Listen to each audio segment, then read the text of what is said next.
एक लड़का है, नाम रखते हैं अर्जुन।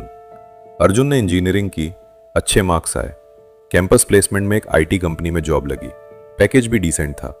घर में सब खुश थे। रिलेटिव्स ने व्हाट्सएप पे कॉन्ग्रेचुलेशंस भेजे, मम्मी ने मंदिर में प्रसाद चढ़ाया।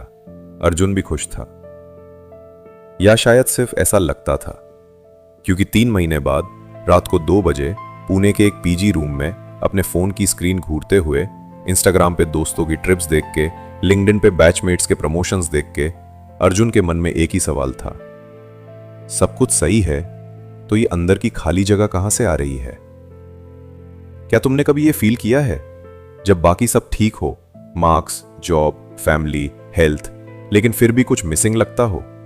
जैसे एक अनसेटिस्फाइड फीलिंग हो जो नाम नहीं कर सकते, जैसे खुशी का एक चीज से दूसरी चीज पे जंप करता रहता है लेकिन एक्चुअली रुकती नहीं। अगर हां, तो आज का ये वीडियो तुम्हारे लिए है, और अगर नहीं भी फील किया अभी तक तो भी सुनना, क्योंकि ये फीलिंग आएगी। लाइफ में एक पॉइंट आता है जब बाहरी दुनिया का सब ठीक होते हुए भी अंदर कुछ टूट सा लगता है।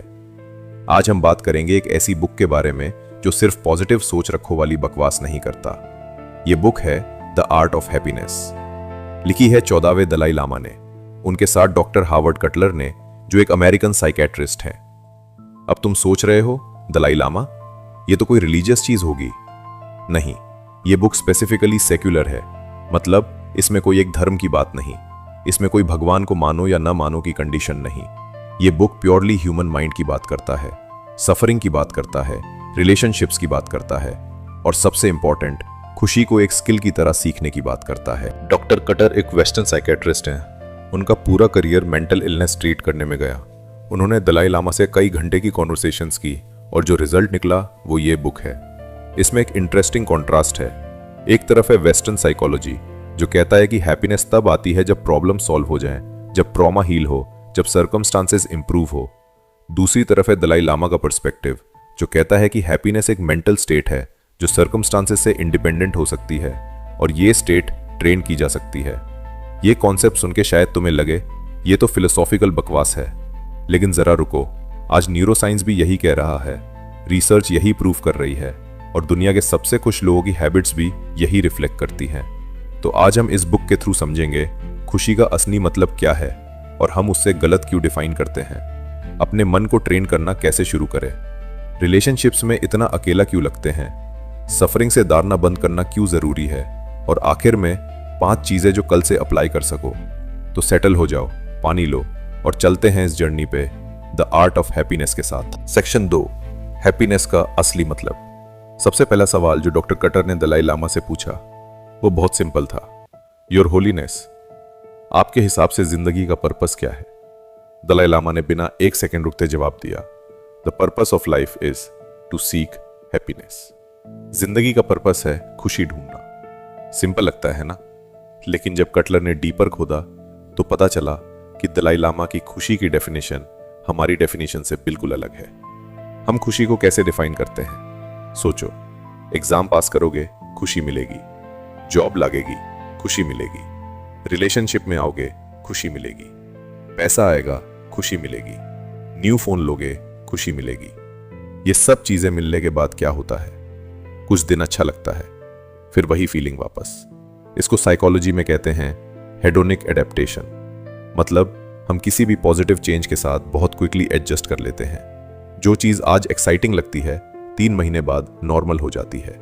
यही वजह है कि नया फोन लेने के बाद भी पुराना वाला बुरा नहीं लगता था, जॉब मिलने के बाद भी उसी ऑफिस में फ्रस्ट्रेशन आता है, रिलेशनशिप में आने के बाद भी लोनलीनेस आ सकती है। तो दलाई लामा खुशी को कैसे डिफाइन करते हैं? वो 2 चीजें सेपरेट करते हैं। 1, प्लेजर जो बाहर से आती है, 2, हैप्पीनेस जो अंदर से आती है। प्लेजर टेम्पररी है, वो डिपेंड करती है सर्कमस्टांसेस पे, वो डिपेंड करती है दूसरों पे, वो डिपेंड करती है सिचुएशंस पे। हैप्पीनेस दलाई लामा के वर्ड्स में एक डीप सेंस ऑफ फ्लरिशिंग है, एक इनर स्टेबिलिटी, एक पीस जो तब भी हो जब बाहर सब ठीक ना हो। और ये हैप्पीनेस कल्टीवेट की जा सकती है, मतलब इसको डेवलप किया जा सकता है प्रैक्टिस से, इंटेंशनल एफर्ट से। अब एक इंडियन कॉन्टेक्स्ट में सोचो, हमारे घर में एक बिलीफ डीपली रूटेड है, पहले पढ़ो, अच्छी जॉब लो, सेटल हो जाओ, फिर खुश रहना। खुशी को हम एक रिवॉर्ड की तरह ट्रीट करते हैं, जो मिलेगी तब जब कुछ अचीव हो जाए। लेकिन दलाई लामा कहते हैं यह इक्वेशन उल्टी है। हैप्पीनेस पहले आती है, अचीवमेंट बाद में। और रिसर्च भी यही कहती है। पॉजिटिव साइकोलॉजी के स्टडीज शो करते हैं कि जो लोग पहले से एक बेसलाइन हैप्पीनेस मेंटेन करते हैं वो एक्चुअली बेटर परफॉर्म करते हैं, बेटर डिसीजंस लेते हैं, बेटर रिलेशनशिप्स रखते हैं। एक और कॉन्सेप्ट है जो दलाई लामा इंट्रोड्यूस करते हैं, द अनट्रेन्ड माइंड। उन्होंने कहा एक अनट्रेन्ड माइंड एक वाइल्ड हॉर्स जैसी है। वो कभी भी किसी डायरेक्शन में भाग सकती है। एक सेकंड में पास्ट में, दूसरे सेकंड में फ्यूचर में, एक सेकंड में कंपैरिजन में, दूसरे सेकंड में रिग्रेट में। और हम सोचते हैं ये तो नेचुरली ऐसा ही होता है, ये तो लाइफ है। नहीं, दलाई लामा कहते हैं माइंड को ट्रेन किया जा सकता है, बिल्कुल वैसे जैसे बॉडी को जिम में ट्रेन करते हो, जैसे कोई इंस्ट्रूमेंट सीखते हो, जैसे कोई स्किल डेवलप करते हो। लेकिन ट्रेनिंग के लिए पहले समझना पड़ेगा कि कौन सी चीजें एक्चुअली हैप्पीनेस लाती हैं और कौन सी सिर्फ लगता है कि लाती हैं। दलाई लामा एक लिस्ट देते हैं, जो चीजें लगती हैं कि हैप्पीनेस देगी लेकिन नहीं देती। वेल्थ, एक लिमिट के बाद हैप्पीनेस ऐड नहीं होती। फेम, अक्सर एंजाइटी और इनसिक्योरिटी बढ़ाती है। पावर, रिलेशनशिप्स खराब करता है। फिजिकल प्लेजर, टेम्पररी और डिमिनिशिंग रिटर्न्स।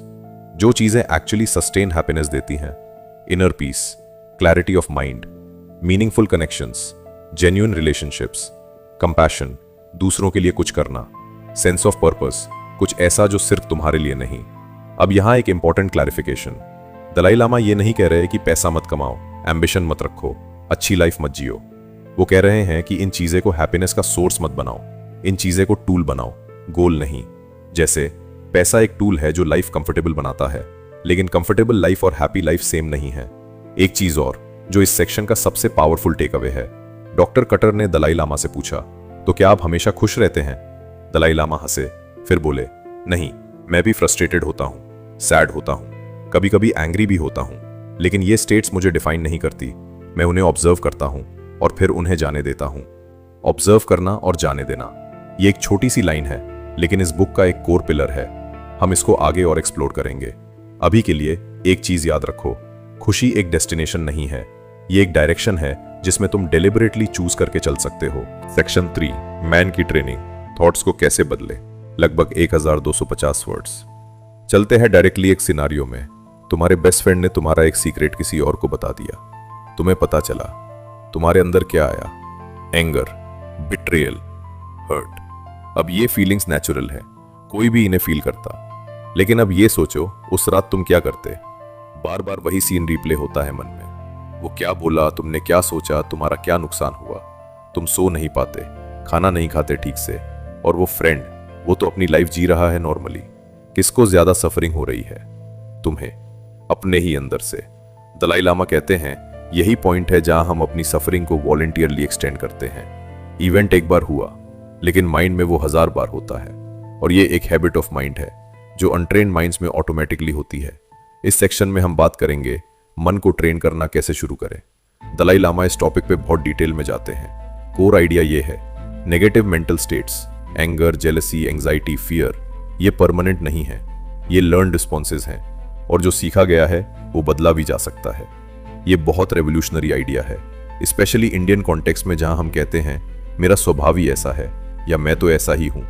दलाई लामा कहते हैं स्वभाव चेंज हो सकता है, क्योंकि स्वभाव एक्चुअली एक डीपली इनग्रेन्ड हैबिट है। स्टेप 1, आइडेंटिफाई करो कौन से मेंटल फैक्टर्स तुम्हारे साथ काम करते हैं, कौन से तुम्हारे अगेंस्ट। दलाई लामा 2 कैटेगरीज बनाते हैं, negative mental factors, anger resentment, jealousy envy, pride arrogance, attachment clinging, ignorance/closed mindedness. Positive mental factors, compassion, patience, contentment, generosity, wisdom/open mindedness. Interesting observation, negative और पॉजिटिव मेंटल स्टेट्स एक साथ एग्जिस्ट नहीं कर सकते फुल्ली। मतलब जब तुम जेन्युइनली किसी के लिए खुश हो रहे हो उनकी सक्सेस पे, उस मोमेंट में जेलसी पॉसिबल नहीं। जब तुम जेन्युइनली किसी के दर्द को फील कर रहे हो, उस मोमेंट में एंगर पॉसिबल नहीं। तो ट्रेनिंग का मतलब है पॉजिटिव स्टेट्स को इतना डेवलप करो कि नेगेटिव स्टेट्स की जगह कम हो जाए।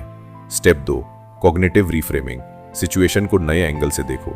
ये कॉन्सेप्ट वेस्टर्न साइकोलॉजी में भी है, लेकिन दलाई लामा इसको एक डीपर लेवल पे एक्सप्लेन करते हैं। रियल एग्जांपल लेते हैं। सिचुएशन, एग्जाम में फेल हो गए। अनट्रेन्ड माइंड की रिएक्शन, मैं स्टूपिड हूं, सब मेरे बारे में क्या सोचेंगे, मेरी लाइफ खत्म, मैं किसी काम का नहीं। ट्रेन माइंड का अप्रोच। ये रिजल्ट एक फीडबैक है। कहाँ गलती हुई, क्या मैं अलग स्ट्रेटेजी ट्राई कर सकता हूँ? कितने लोग हैं जिनने फेल होकर फिर रिकवर किया? ये एक सेटबैक है, एंड पॉइंट नहीं। सेम सिचुएशन, कंप्लीटली अलग एक्सपीरियंस। अब तुम कहो ये तो फोर्स पॉजिटिव थिंकिंग है। नहीं, फोर्स पॉजिटिव थिंकिंग कहती है सब अच्छा ही है, कोई प्रॉब्लम नहीं। ये डैनियल है। कॉग्निटिव रीफ्रेमिंग कहता है ये प्रॉब्लम रियल है, लेकिन मैं इसको कैसे देख रहा हूं वो मेरी चॉइस है। दलाई लामा इसका एक ब्यूटीफुल एग्जाम्पल देते हैं उनकी अपनी लाइफ से। जब तिब्बत से एग्जाइल हुआ, उनका पूरा देश, उनका घर, उनका सब कुछ छिन गया। वो कहते हैं मैं चूज कर सकता था कि ये मुझे डिस्ट्रॉय करे, या मैं चूज कर सकता था कि इस एक्सपीरियंस से कुछ सीखूं। उन्होंने दूसरा चूज किया। स्टेप 3, एंगर को समझना। एनिमी नहीं, सिग्नल है। एंगर पे स्पेसिफिकली एक सेक्शन है जो बहुत पावरफुल है। दलाई लामा कहते हैं एंगर एक सेकेंडरी इमोशन है, मतलब एंगर किसी और डीपर इमोशन का रिस्पॉन्स है। यूजुअली वो इमोशन होती है हर्ट, फियर और हेल्पलेसनेस। जब कोई तुम्हें इग्नोर करता है, एक्चुअल फीलिंग है हर्ट, जो बाहर एंगर की तरह आता है। जब कोई तुमसे बेटर परफॉर्म करता है, एक्चुअल फीलिंग है फियर ऑफ इनएडिक्वेसी, जो बाहर एनवी या एंगर की तरह आता है। तो एंगर को डायरेक्टली सप्रेस करना ये काम नहीं करता, क्योंकि रूट कॉज अभी भी है। सॉल्यूशन क्या है? पहले पॉज, लिटरली फिजिकली एक डीप ब्रेथ। फिर अंडर द एंगर क्या है वो आइडेंटिफाई करो। फिर अस रियल फीलिंग को एड्रेस करो। ये सिंपल लगता है, लेकिन प्रैक्टिस में ये लाइफ चेंजिंग है। Step 4, comparison trap. Social media का असली डेंजर। दलाई लामा ने यह बुक 1998 में लिखी। सोशल मीडिया था नहीं तब, लेकिन जो कॉन्सेप्ट उन्होंने डिस्क्राइब किया वो आज 2026 में इंस्टाग्राम, लिंक्डइन और यूट्यूब पे परफेक्टली अप्लाई होता है। वो कॉन्सेप्ट है रिलेटिव डिप्रीवेशन। मतलब हम खुद को आइसोलेट में नहीं देखते, हम हमेशा दूसरों से कंपेयर करते हैं, और जब दूसरे बेटर लगते हैं तो इवन अच्छी सिचुएशन भी बुरी लगती है। एग्जाम्पल, तुम्हारी सैलरी 50,000 है और तुम्हारे एरिया में एवरेज 40,000 है। तुम खुश हो।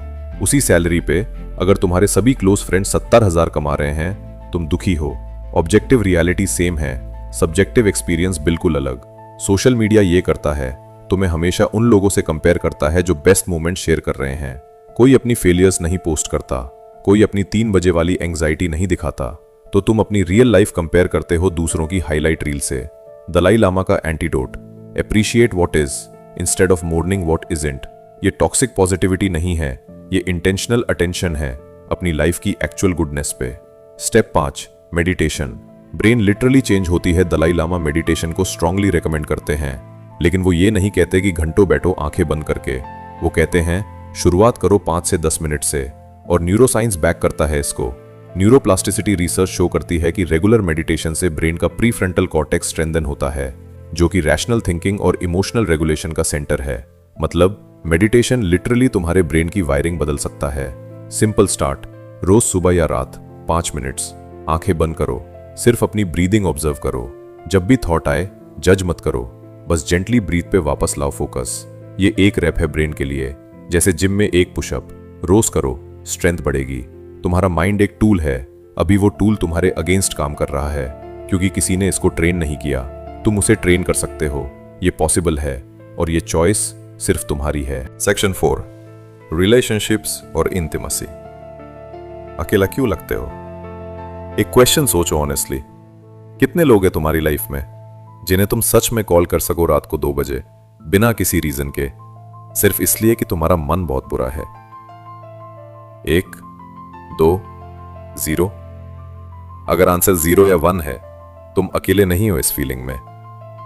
ये मॉडर्न लोनलीनेस एपिडेमिक है, और ये इंडिया में तेजी से बढ़ रहा है। दलाई लामा कहते हैं ह्यूमन कनेक्शन हैप्पीनेस का एक फंडामेंटल पिलर है, और डॉक्टर कटलर एक साइकाइट्रिस्ट होते हुए कंफर्म करते हैं लोनलीनेस मेंटल हेल्थ का एक मेजर रिस्क फैक्टर है। स्टडीज शो करते हैं कि क्रॉनिक लोनलीनेस का इफेक्ट हेल्थ पे स्मोकिंग से भी ज्यादा हार्मफुल हो सकता है। लेकिन प्रॉब्लम यह है, हम सब कनेक्टेड हैं और फिर भी अकेले हैं। व्हाट्सएप पे 200 कॉन्टैक्ट्स, इंस्टाग्राम पे 500 फॉलोअर्स, लिंक्डइन पे 300 कनेक्शंस, और फिर भी कोई नहीं जिसको सच में बता सको। ऐसा क्यों होता है? Dalai Lama 2 types of love और कनेक्शन डिस्क्राइब करते हैं। Type 1, attachment based love. ये वो लव है जो कंडीशंस पे बेस्ड है। मैं तुमसे इसलिए कनेक्टेड हूं क्योंकि तुम मुझे अच्छा फील कराते हो। मैं तुमसे इसलिए दोस्त हूं क्योंकि तुम यूजफुल हो। मैं तुमसे इसलिए प्यार करता हूं क्योंकि तुम मेरे एक्सपेक्टेशंस फुलफिल करते हो। जब वो कंडीशंस पूरी होनी बंद हो जाए, कनेक्शन टूट जाता है या एंजाइटी आती है कि कब टूट जाएगा। Type 2, compassion based love. ये वो कनेक्शन है जो अनकंडीशनल है। मैं तुम्हारे साथ हूं regardless of what you can do for me. Dalai Lama कहते हैं ये दूसरा टाइप जेन्युइनली रेयर है, लेकिन ये डेवलप किया जा सकता है। अब इंडियन कॉन्टेक्स्ट। हमारे यहां रिलेशनशिप्स ऑफन ट्रांजैक्शनल होते हैं और हम इसको ओपनली एक्नॉलेज नहीं करते। फ्रेंडशिप ऑफन कॉलेज तक चलता है, फिर स्लोली फेड्स, क्योंकि सर्कमस्टांसेस चेंज होते हैं और कॉमन ग्राउंड नहीं रहता। फैमिली लव है, लेकिन ऑफन एक्सप्रेशन में ही। सब कुछ करता हूं तुम्हारे लिए, लेकिन how are you actually feeling rarely पूछा जाता है। रोमांटिक रिलेशनशिप्स बहुत प्रेशर होता है कि वो सब कुछ होगा। Partner, best friend, therapist, motivator सब एक ही इंसान से एक्सपेक्ट करते हैं, और जब वो पूरा नहीं हो पाता डिसअपॉइंटमेंट आता है। दलाई लामा एक पावरफुल कॉन्सेप्ट इंट्रोड्यूस करते हैं, जेन्युइन केयर। जेन्युइन केयर का मतलब है दूसरे इंसान की वेलबींग जेन्युइनली तुम्हारे लिए मैटर करती है, उनके तुम्हारे लिए यूजफुल होने से इंडिपेंडेंट। ये डेवलप करने के लिए वो एक प्रैक्टिस सजेस्ट करते हैं। जब भी तुम किसी इंसान से मिलो, मेंटली ये सोचो, ये इंसान भी खुशी चाहता है, ये इंसान भी सफरिंग से बचना चाहता है, हम फंडामेंटली सेम हैं। ये एक सेकंड की मेंटल एक्सरसाइज है, लेकिन इसको रेगुलरली करने से तुम्हारा पर्सपेक्टिव शिफ्ट होता है। लोग ऑब्स्टिकल्स या टूल्स नहीं लगते, वो ह्यूमन बीइंग्स लगते हैं। लोनलीनेस का real root cause. Doctor Cutler एक इंटरेस्टिंग ऑब्जर्वेशन शेयर करते हैं। जो लोग सबसे ज्यादा अकेला फील करते हैं वो ऑफन मोस्ट सेल्फ फोकस्ड होते हैं। मतलब जो लोग हमेशा ये सोच रहे हैं, मेरे बारे में लोग क्या सोचेंगे, मेरा इंप्रेशन कैसा जाएगा, मैं कैसे दिखता हूं, वो पैराडॉक्सिकली सबसे ज्यादा डिस्कनेक्टेड फील करते हैं। क्योंकि जब फोकस हमेशा इनवर्ड हो, दूसरों से जेन्युइन कनेक्शन पॉसिबल नहीं होती। और जो लोग जेन्युइनली क्यूरियस होते हैं दूसरों के बारे में, जो पूछते हैं, जो सुनते हैं जेन्युइनली, वो अक्सर बेटर कनेक्टेड फील करते हैं, इवन अगर उनके फ्रेंड्स कम हैं। वल्नरेबिलिटी का करेज। दलाई लामा और कटलर दोनों अग्री करते हैं, डीप कनेक्शन के लिए वल्नरेबिलिटी जरूरी है। ये इंडियन मर्दों के लिए स्पेशली डिफिकल्ट है, क्योंकि हमारी अपब्रीडिंग में इमोशनल एक्सप्रेशन वीकनेस मानी जाती है। मर्द रोते नहीं, अपनी प्रॉब्लम्स अपने आप सॉल्व करो, दूसरों को अपनी वीकनेस मत दिखाओ। लेकिन रिसर्च कहती है, और दलाई लामा भी कहते हैं, जो लोग ऑथेंटिकली वल्नरेबल हो सकते हैं उनके रिलेशनशिप्स ज्यादा डीप और लास्टिंग होते हैं। इसका मतलब ये नहीं कि हर किसी को सब कुछ बताओ, मतलब ये है कि कुछ लोग होने चाहिए लाइफ में जिनके साथ तुम रियल हो सको, बिना परफॉर्मेंस के, बिना मास्क के। लोनलीनेस का प्रैक्टिकल सॉल्यूशन। दलाई लामा एक सिंपल शिफ्ट सजेस्ट करते हैं। एक हफ्ता ट्राई करो, जितनी भी बड़ी कॉन्वर्सेशंस करो, पहले जेन्युइनली पूछो दूसरे के बारे में, उनकी लाइफ में क्या चल रहा है, उन्हें क्या फील हो रहा है, उनके गोल्स क्या हैं। जेन्युइनली सुनने की कोशिश करो, रिस्पॉन्ड करने के लिए नहीं, अंडरस्टैंड करने के लिए। ये स्किल है और ये लाइकेबल बना देता है, इससे ज्यादा कि कोई स्मार्ट या फनी या सक्सेसफुल हो। जो बहुत इंपॉर्टेंट है, दलाई लामा कहते हैं, पहले अपने आप से कनेक्टेड होना जरूरी है। अगर तुम अपने आप से ही अनकंफर्टेबल हो, अकेले बैठना मुश्किल लगता हो, तो दूसरों से जेन्युइन कनेक्शन और भी मुश्किल हो जाता है। Self awareness. ये जानना कि तुम एक्चुअली कैसा फील करते हो, तुम्हारे वैल्यूज क्या हैं, तुम्हारी एक्चुअल नीड्स क्या हैं, ये फाउंडेशन है सब जेन्युइन रिलेशनशिप्स की। खुशी के लिए कनेक्शन जरूरी है, और जेन्युइन कनेक्शन के लिए पहले जेन्युइनली प्रेजेंट होना सीखना पड़ेगा, अपने लिए, दूसरों के लिए। सेक्शन 5, सफरिंग का पर्पस। दर्द से डरना बंद करो। 2009 में एक स्टडी हुआ। रिसर्चर्स ने 2 ग्रुप्स को सेम पेनफुल एक्सपीरियंस दिया, फिजिकल पेन। एक ग्रुप को पहले बता दिया गया कि पेन कब आएगा और कितने टाइम के लिए, दूसरे ग्रुप को पता नहीं था। सरप्राइज, जो ग्रुप नहीं जानता था उन्हें पेन ज्यादा फील हुआ, even thought physically same stimulus था। क्या हुआ यहां? Anticipation of pain actual pain से ज्यादा पेनफुल होता है। ये एक प्रोफाउंड ट्रूथ है जो दलाई लामा इस बुक में डिटेल से एक्सप्लोर करते हैं। हम दर्द से इतना डरते हैं कि दर्द को अवॉइड करने की कोशिश में हम अपनी लाइफ रिस्ट्रिक्ट कर देते हैं। हम रिस्क्स नहीं लेते, हम नए रिलेशनशिप्स नहीं बनाते, हम अपनी पैशंस परस्यू नहीं करते, हम ऑथेंटिक डिसीजंस नहीं लेते। दर्द से बचने की कोशिश में हम एक आधी अधूरी लाइफ जीते हैं। दलाई लामा सफरिंग के बारे में एक बौद्धिक कॉन्सेप्ट इंट्रोड्यूस करते हैं जो कि एक्चुअली बहुत प्रैक्टिकल है। There are two kinds of suffering. पहली, फिजिकल सफरिंग, जो एक्चुअली एग्जिस्ट करती है, बॉडी में दर्द, कोई चीज छिन जाना, कोई लीव कर जाना। दूसरी, मेंटल सफरिंग, जो हम खुद क्रिएट करते हैं। ये नहीं होना चाहिए था, ये अनफेयर है, मैं ये डिजर्व नहीं करता था, मैं कभी रिकवर नहीं करूंगा। दलाई लामा कहते हैं पहली type of suffering often unavoidable है, दूसरी टाइप ऑप्शनल है। इसको समझने के लिए एक एग्जाम्पल। सिचुएशन, एक रिलेशनशिप ब्रेक हो गया। पहली suffering real, sadness, loneliness, heart break, ये रियल है, इसको फील करना जरूरी है। दूसरी सफरिंग एडेड, मैं इतना स्टूपिड हूं, मुझे पहले ही पता होना चाहिए था, मैं कभी किसी के लिए इनफ नहीं हूं, मेरी जिंदगी खत्म हो गई, कोई मुझसे प्यार नहीं करेगा। ये दूसरी वाली सफरिंग। ये स्टोरीज हैं जो हम खुद अपने बारे में बनाते हैं और ये स्टोरीज रियल पेन से कई गुना ज्यादा डैमेज करती हैं। दलाई लामा का पर्सनल एग्जाम्पल, ये बुक का सबसे मूविंग पार्ट है। डॉक्टर कटलर दलाई लामा से पूछते हैं, आपके साथ जो हुआ, तिब्बत का एग्जाइल, आपके लोगों पे जो एट्रोसिटीज हुई, आप उससे कैसे डील करते हैं? क्या आप कभी डिप्रेस नहीं होते? दलाई लामा कुछ देर चुप रहे, फिर बोले, मैं रिग्रेट फील करता हूं, ग्रीफ फील करता हूं, लेकिन मैं ये नहीं सोच सकता कि मेरी पूरी लाइफ तबाह हो गई, क्योंकि अगर मैं वो सोचने लगा तो मैं जेन्युइनली उस सिचुएशन में कुछ भी अच्छा नहीं कर सकता और वहां अभी भी मेरे लोग हैं जिन्हें मेरी जरूरत है। ये स्टोइसिज्म नहीं था, ये चोजन पर्सपेक्टिव था, एडवर्सिटी का हिडन गिफ्ट। दलाई लामा एक और इंपॉर्टेंट बात करते हैं, एडवर्सिटी ऑफन क्वालिटीज डेवलप करता है जो कंफर्टेबल लाइफ कभी डेवलप नहीं कर सकती। कंपैशन तब डेवलप होती है जब तुम खुद सफर करते हो। जो इंसान दर्द जानता है वो दूसरों के दर्द को ज्यादा जेन्युइनली समझ सकता है। रेजिलियंस, ये सिर्फ डिफिकल्टी से आती है, एक स्मूथ लाइफ में रेजिलियंस डेवलप नहीं होती। ग्रैटिट्यूड तब जेन्युइनली फील होती है जब तुम कुछ खोए हो और फिर कुछ दोबारा पाया हो। क्लैरिटी, क्राइसिस ऑफन ये दिखाता है कि एक्चुअली क्या इंपॉर्टेंट है। लोग जो कंफर्टेबल लाइफ में कभी क्लैरिटी नहीं पाते, वो एक बड़े चैलेंज के बाद सडनली क्लैरिटी पाते हैं। तो क्या सफरिंग गुड है? नहीं, दलाई लामा ये नहीं कह रहे। वो कह रहे हैं सफरिंग इनएविटेबल है और उससे जो तुम चूज करते हो वो तुम्हारा है। ये विक्टर फ्रैंकल के मैन सर्च फॉर मीनिंग से कनेक्ट करता है। जो लोग हॉलोकॉस्ट सर्वाइव किए, उन्होंने भी यही सीखा कि सर्कमस्टांसेस पे कंट्रोल नहीं था, लेकिन रिस्पॉन्स पे कंट्रोल था। ग्रीफ और लॉस के बारे में दलाई लामा स्पेसिफिकली कहते हैं, ग्रीफ को सप्रेस मत करो।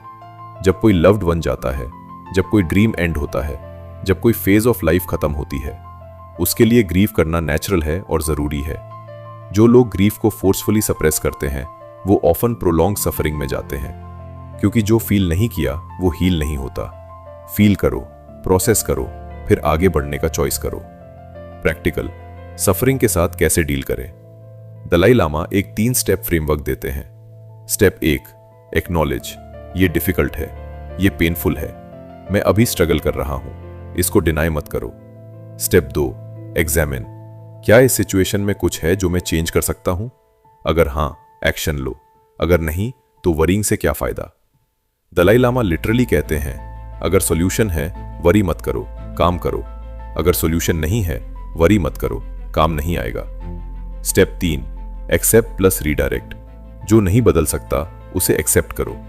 एनर्जी वहां लगाओ जहां एक्चुअली इंपैक्ट हो सकता है। दर्द लाइफ का हिस्सा है, लेकिन सफरिंग एक चॉइस है। पहली बार ये सुनो तो ऑफेंसिव लगता है, लेकिन डीपली समझो तो ये सबसे लिबरेटिंग आइडिया है जो तुमने कभी सुना होगा। सेक्शन 6, स्पिरिचुअलिटी, बिना धर्म के। ये सेक्शन बहुत लोग स्किप कर देते हैं क्योंकि स्पिरिचुअलिटी सुन के लगता है कि कोई रिलीजियस लेक्चर आ रहा है। रुको, ये सेक्शन एक्चुअली सबसे प्रैक्टिकल है। दलाई लामा एक कॉन्सेप्ट इंट्रोड्यूस करते हैं, सेक्युलर एथिक्स। वो कहते हैं दुनिया में थाउजेंड्स ऑफ रिलीजन्स हैं, हर किसी की अपनी बिलीव्स हैं, हर किसी का अपना पथ है, लेकिन कुछ वैल्यूज ऐसे हैं जो किसी भी रिलीजन, कल्चर या बैकग्राउंड से इंडिपेंडेंट हैं, जो सिंपली ह्यूमन हैं।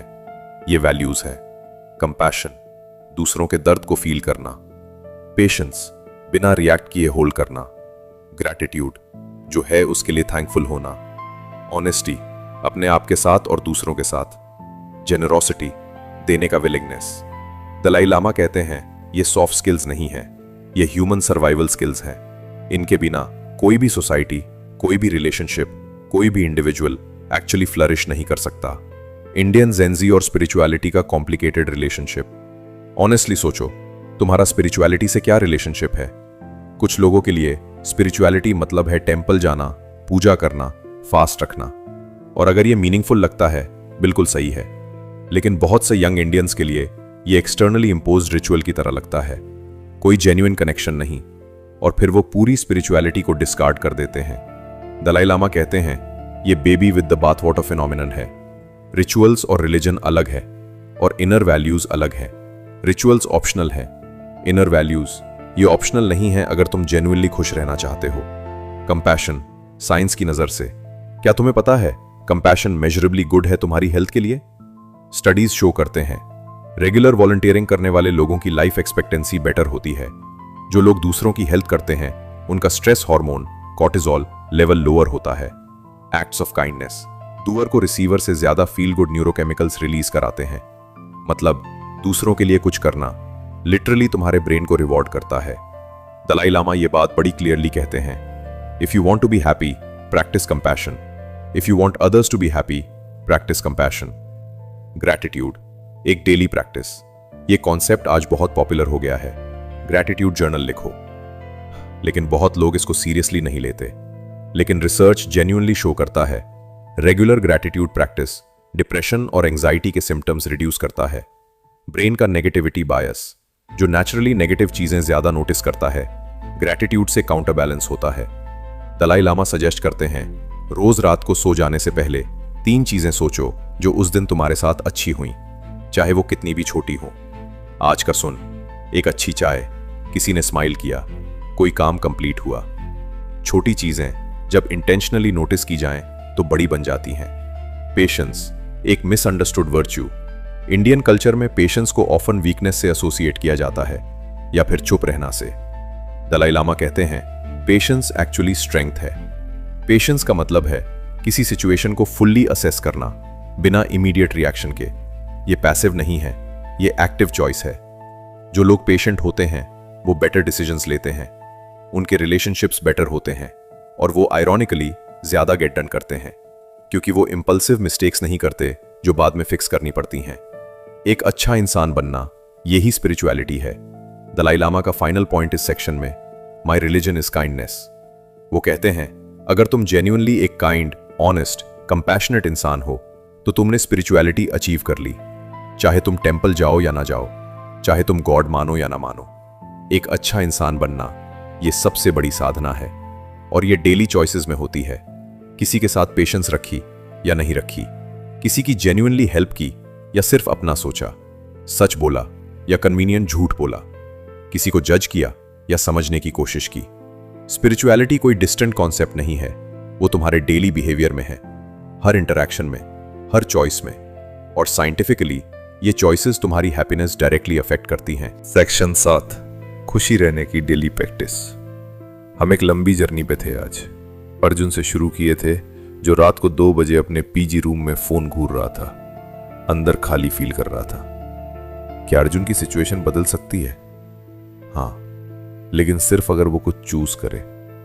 आज इस बुक से जो मैंने सीखा उससे 5 कोर टेक अवेज में समराइज करता हूं। टेक अवे 1, खुशी एक स्किल है, डेस्टिनी नहीं। तुम्हारा बैकग्राउंड, तुम्हारे सर्कमस्टांसेस, तुम्हारी पास्ट, ये सब इन्फ्लुएंस करता है लेकिन डिटरमाइन नहीं करता। हैप्पीनेस कल्टीवेट की जा सकती है इंटेंशनल प्रैक्टिस से। टेक अवे 2, अपने माइंड को डेली ट्रेन करो। 5 मिनट्स की मेडिटेशन, एक नेगेटिव थॉट को रीफ्रेम करना, एक सिचुएशन को नए एंगल से देखना। ये छोटी चीजें कंसिस्टेंटली की जाए तो ट्रांसफॉर्मेटिव होती है। Take away 3, genuine connection, quantity नहीं क्वालिटी। एक जेन्युइन रिलेशनशिप जहां तुम रियल हो सको, वो 500 सरफेस लेवल कनेक्शन से ज्यादा वैल्यूएबल है। अपनी रिलेशनशिप्स में इन्वेस्ट करो, जेन्युइनली सुनना सीखो, वल्नरेबल होने का करेज रखो। टेक अवे 4, सफरिंग से मत भागो, उसे प्रोसेस करो। दर्द फील करना जरूरी है, उसे सप्रेस करना हार्मफुल है। जो फील होता है वो हील होता है। और एडवर्सिटी अगर चूज करो तुम्हें स्ट्रॉन्गर, वाइजर और मोर कंपैशनेट बना सकती है। टेक अवे 5, काइंडनेस एक प्रैक्टिस है, एक मोमेंट में शुरू होती है। आज किसी के साथ पेशेंस रखो, किसी की जेन्युइनली हेल्प करो, किसी को जज करने की जगह समझने की कोशिश करो। ये छोटे एक्ट्स तुम्हारे ब्रेन को रिवॉर्ड करते हैं और टाइम के साथ ये तुम्हारा कैरेक्टर बन जाता है। दलाई लामा की एक लाइन से क्लोज करता हूं, happiness is determined more by one state of mind than by external conditions, circumstances और इवेंट्स। इसका मतलब तुम्हारी हैप्पीनेस तुम्हारी सर्कमस्टांसेस से ज्यादा तुम्हारी चॉइसेस पे डिपेंड करती है, और वो चॉइसेस आज से शुरू हो सकती है। अर्जुन को याद है वो रात को 2 बजे फोन गूंज रहा था। शायद वो तुम हो, शायद आज रात, शायद अभी भी। और अगर हो तो ये वीडियो एक छोटी सी रिमाइंडर है।